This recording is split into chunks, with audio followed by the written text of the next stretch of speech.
Welcome back to Gamer Sanctuary, Fresh Coast Gaming fans. We've got something cool for you today, like always. We're going to be doing a 2v2 Horus Heresy 30k battle. You've seen all these armies before, but we're going to be hopefully bringing out a lot of new toys for you to check out today as well. I know I am. Everything I've been painting the last couple months is making its debut today. So we've got Mike's Emperor's Children and my Death Guard against Jeremy's Word Bearers and Larry's Alpha Legion. So let's start with my Death Guard. Let's see what I'm bringing today.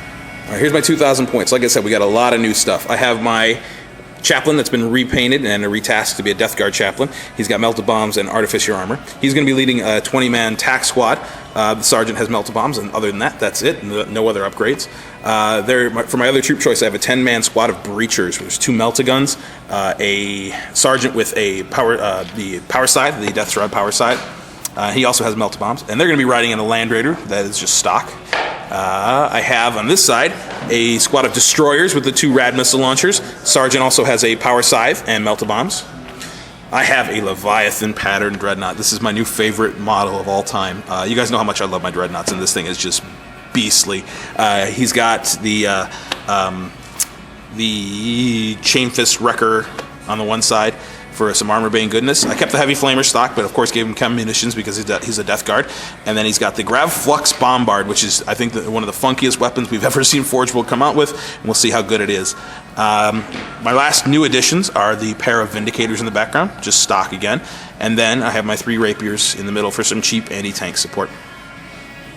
All right, here we have Mike's Emperor's Children. They're going to be led by Primaris Medicae. Now we're kind of going back and forth as to whether or not the Primaris Medicae is allowed as a solo HQ for the only HQ in the army. We're going to allow it today because, hey, you know what? We're all friends and it's fluffy. So we're going to call him Fabius Bile for today. There's a 20-man squad of Assault Marines with the sergeant with a Power Fist. There's 10 Cacophony back here. Tactical squad, all bolters in the Rhino. There are 6 of the Scimitar jet bikes, 2 plasma cannons, and a Phoenix Spear right there. The Javelin attack bike with missile launchers.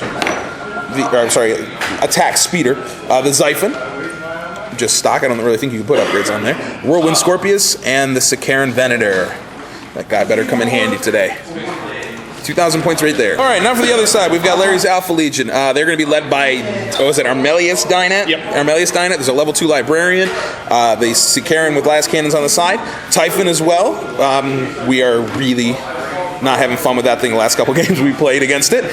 2 veteran attack squads, one with 2 missile launchers, one with 2 heavy bolters. I believe they're probably both snipers, knowing Larry, right? Yep, both snipers. And we got, they're both going to outflank. And we have infiltrating Terminators. They are all WYSIWYG, so there's a couple combi meltas, a couple combi plasmas. 4 combi meltas, 4 combi plasmas. Combi meltas, combi plasmas. The Praetor is just the sergeant for this squad. And that's it. So that's Larry's 2,000 points. The only thing that's going to start on the table are those 2, and then they infiltrate. So that's going to be ugly. And finally, we have Jeremy's 2,000 points of Word Bearers with Demon Allies. It's the first time we're going to actually see the demons in our 30k games. They're going to be led by Erebus, of course, because he's just a jerk. And Bellicor is actually going to be leading the Demon Allies, which makes us all kind of groan, because every Psyker on both armies is rolling on telepathy just to try to get invisibility. We've got 2 tack squads in Rhinos. They're identical. 2 squads of Pink Horrors around all the troop choices. 10 Galvorbeck and a Spartan. Any melta-guns in that squad? 2 melta-guns in the squad also. So them and Erebus and the Primaris Medicae in the back right there are all going to be riding together. Now that, of course, yes, that's one of my Death Guard models, but Jeremy's still painting his medic and he forgot him at home. Let's see. These guys rolled to get +1 strength on Dark Channeling. These guys are demons. What else did you roll? That was it, right? Yeah. Yeah, so almost everything in Jeremy's army is a demon today. It's kind of funny. That's it. That's 2,000 points. So he's been rolling up his psychics. We'll get to those in-game when they happen, and go from there. So here we have a shot of the table. We are going to be playing the, what is it called? Scorched Earth is the name of the mission. This is, one of the strategic raid missions, which we're kind of playtesting this for a Horus Heresy event we got coming up in a little bit. There are 5 objectives on the table. We rolled randomly for that. And each of the objectives is one of these special targets that we have to destroy, not collect. So what we decided to do is, rather than keeping all of them the same objective, we randomly roll for each one. So we have 5 objectives, and all 5 are different. We actually legitimately roll 5 different results on this table. So we have munition stockpiles, a Phosphex reserve, official militarist tacticians, hardened biophage vaults, and a petrochem silo. So all the objective markers are on the table. The number is actually going to represent the number on that chart. So that's pretty cool. Our deployment style is called, what was it, Spearhead? Yeah. Right there. It's called Spearhead Assault. So Mike and I are the attackers, so we're going to deploy in this triangle here, and Larry and Jeremy are the defenders, so that they get the table corners. And we're going to be playing on a slightly bigger table. It's 4x8 because we got a lot of players. So the loyalist deployment zone is going to go from that corner to the center point, or that corner to the center point. They haven't decided yet. We have to roll for deployment still. And that's about it. So we're going to play... again, blowing up objectives, not actually capturing it. For those of you War Machine players, this kind of feels like a little bit like a War Machine mission in some ways, which is pretty cool. So we're going to get some rolls off to see who deploys first, and then go from there. Okay, so here we have a shot of the table after deployment. We'll start with ours, because we actually won the roll to deploy first. We have this kind of triangle shape in the middle here, from corner to corner, 12 inches back. So I've got tactical marines right here, my destroyers here, 1 vindicator here, Land Raider full of breachers right there. My rapier is holding the center of the table. We got a Scorpius, assault marines, a cacophony up here. The Sicaran Venator is right there, and tactical marines are sitting in the middle, ready to come at an objective. Remember, the objectives are all targets to be blown up or destroyed. So, yeah, we got a lot of work to do. Don't get me wrong. Back over here, we got some Terminators who infiltrated, but that was the only place they could really go that was out of line of sight and outside of 12 inches. Spartan full of Galvorbeck, eyeing the assault marines. 2 rhinos full of troops. The Typhon is way over there in the corner, getting ready to drop some blasts on the middle of the table. The Sicaran, the regular Sicaran is back there. Larry has both his veteran squads in reserve outflanking. Jeremy's got his demons deep striking. As part of the mission, the attackers actually get to choose either to have automatic night fighting, which we didn't really care for, infiltrate, or outflank D3 plus 2 units, and then the last one was to re-roll the dice to go first. Well, we already won the roll. We probably should have rolled that first, or chose that first, but we kind of goofed on that. So we chose to infiltrate. I have down here 1 Vindicator and my Leviathan, who are going to outflank. And Mike is going to outflank his Xiphon and his jet bikes. So the Xiphon is going to be able to come in and get some safety side or rear armor shots. So are the jet bikes, actually. So, all right, we're going to see if these guys can seize. You want to get it on camera, please, Larry? That's a 4, so we have the first turn. Top of turn 1, my TAC Marines move forward, and for the first time ever for me using my Death Guard, they ran, because I usually always run their Right of War, which says they can't. The Vindicator lobbed a shell at the Sicaran and immobilized it. The Destroyers moved, they jumped this way and ran forward as well. The Sicaran Venator whiffed on both of his neutron laser shots on the Typhon, so that's unfortunate. Those TAC Marines came up and tried to snap some pot shots at Bellicor, who we didn't even know was hiding behind the building back there. The Rapiers took 2 hull points off of that objective. It is a Phosphex discharge thing, so when we blow it up, there's going to be a nice big old Phosphex round that stays there for the rest of the game. So we're trying to avoid the center of the table with our infantry. My Breachers and the Land Raider turned this way, snap-fired 1 las cannon, took off a hull point from the Spartan on a glance, because flare shields are too good. The Cacophony took off 1 hull point from that objective back there. What was that one? That was the objective number silo. That's the munition silo. It's got 4 left. The Scorpius tried to hit Bellicor as well, but its initial blast scattered way off, and all the flips were not going to touch him. And then the assault squad jumped in and attacked the Ordo Militarum Advisor. Is that what it was? Or something like that. And just destroyed him easily with a mountain of attacks. So that gave us 3 points right off the bat. We're moving into the bottom of turn 1. That's it. Hey, we forgot to mention something. Matt, you guys remember Matt? He pointed out the Rapiers are AP1, and I kind of ignored him when he said it because I wasn't really paying attention. And then I looked it up. Sure enough, Rapiers are AP1. I rolled a 4 and a 5 to when I shot that target. So that 5 actually became a 7 and blew up the objective. That gave us another 3 points. So we're up 6-0 right now. And that marker stays input as a Phosphex round. So anything that goes near that is going to get kind of their flesh melted. It's pretty cool. Bottom of turn 1, this was kind of a turn of 2 halves. One half and the other.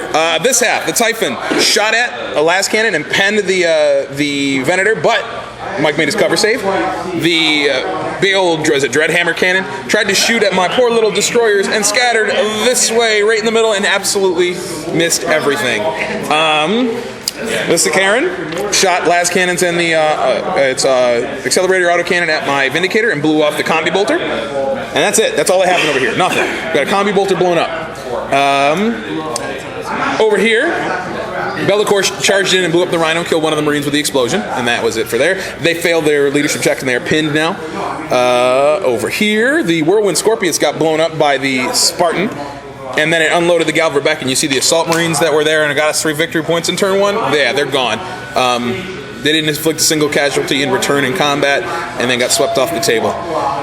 Those attack Marines got out and shot, rapid fire shot at the Assault Marines, killed a couple of them too. Terminators just came around the corner and did nothing.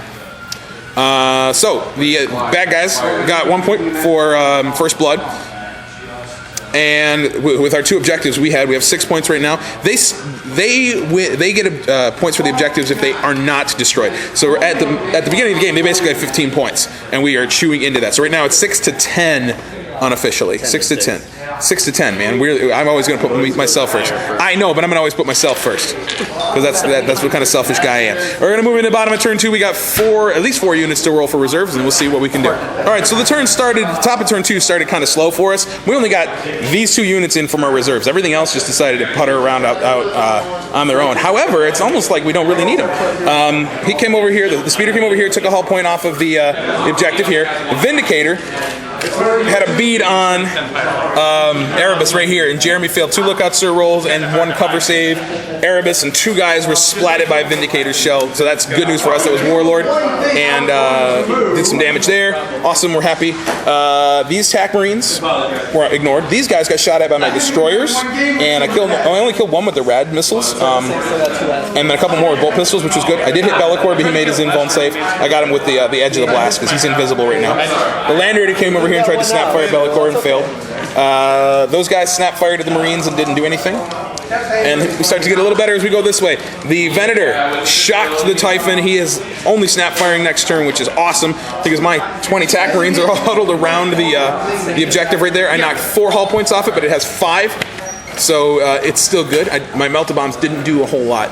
I failed to blow it up. It took 2 hull points, but I failed to blow it up with a pair of 2s. The Vindicator, though, his shell landed directly in the porthole on the Sikaran, and it is gone. It blew up. The Rapiers blew up the Rhino, so I could pop those guys in. And that's it. So we are still down 10-8. The, quote, Traitors are down 10-8 in this case. But we are in great position to get some more points. So they have a couple things coming out flanking reserve. We're going to see what they get to come in, and then hopefully next turn the rest of our stuff decides to show up. Bottom of turn 2, Terminators came around here and plasmaed a whole bunch of the Cacophony. So there are 4 left. The Galvorbeck jumped back in the Spartan, and the Spartan immobilized my Land Raider, which is okay. I'm fine with that right there. All their reserves came in. The sniper veterans came over here and took a hull point off my Vindicator with a crack missile. Over here, Bellicor charged into the destroyers. I got 1 wound on him in Overwatch, and then he kicked the crap out of him, even with my 4-ups. I did get a lot of 6s to hit him with his invisibility on, but it didn't matter. I failed my leadership check on a 9. I think I needed a 6, and then they... Over here, the Pink Horror Squad's deep struck in and killed a whole bunch of my guys. I actually killed 7 of them, but thanks to Zealot, my guys don't care. They're staying put, and they finished off that objective in combat because it is a vehicle. They were still in base contact with it. In their turn, they get to fight. Snipers only killed 1 guy. The Typhon did manage to snap fire a las cannon, though, and blew up the Venator, which was pretty cool because it did it last turn when we made the save. Anyway, so we're going to move into turn 3 now to see if the rest of our reserves come in. Turn 3, again, our reserves are crap. I got my Dreadnought in, though, and I'll show you what he did in a second because it was impressive.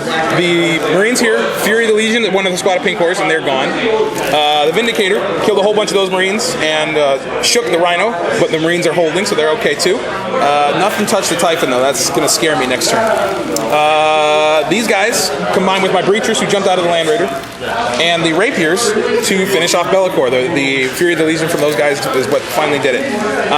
The Speeder over here took another whole point off the objective. It's down to 2. My Vindicator killed all but 2 of the Marines with a Siege Shell. The Rhino was untouched. But the Dreadnought came over here behind the Terminators. Oops, magnets are cool.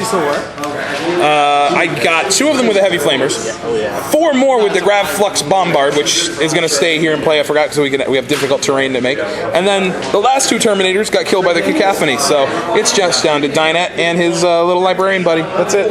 He's good at it. And that's pretty cool. So the Spartan got ignored though. So that Spartan's still full of Galverback, which is bad. And that Typhon can now shoot with abandon this turn, which is also bad. But we managed to blow up that objective last turn. So we are still in the lead 10-7. And we still got a lot of points in reserve now, I think, buddy. Bottom of turn 3, the Typhon turned its big old gun against my Breachers and Land Raider. 7 of my Breachers died from the Typhon, and 1 more died from the Heavy Bolter from the Spartan. The Land Raider was glanced again from the Spartan's last cannons. That was it. That was pretty good.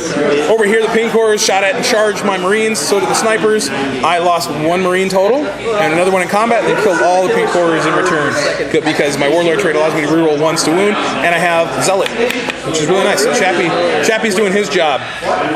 Let's see. Over there, those guys all just jumped out and didn't do much. The Galverbeck got out and failed a 5-inch charge on the Cacophony, which was super cool for us. Yay.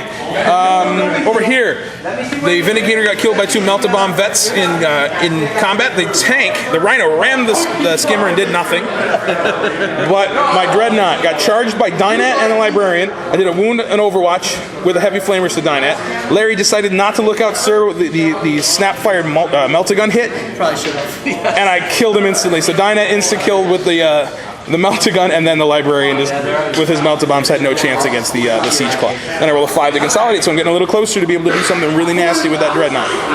Moving into turn 4, our reserves automatically come in. Mike, our reserves automatically come in. Oh, finally. Yeah, I know. That's like, what, 700 points sitting off the table this whole game? All right, turn 4, the Vindicator came around the terrain and took a hull point off the Typhon. The Marines came out of the cover and tried to charge it. They needed an 11, rolled a 9, so it was close. The jet bikes arrived from reserve and only killed 1 of the Marines over here, one of the veterans. That was not very good. So now they're kind of in Typhon range.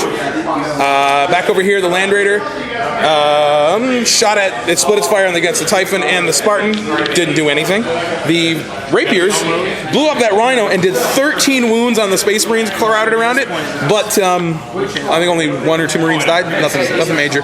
The Breachers came over here and did 1 wound to the Galverbeck, but the Leviathan came on the table and just chomped the Spartan in combat. I failed to do any wounds because Jeremy made a whole lot of good saves with the kind of collateral blast from the Grav Flux Bombard. Made good invuln saves and feel no pains.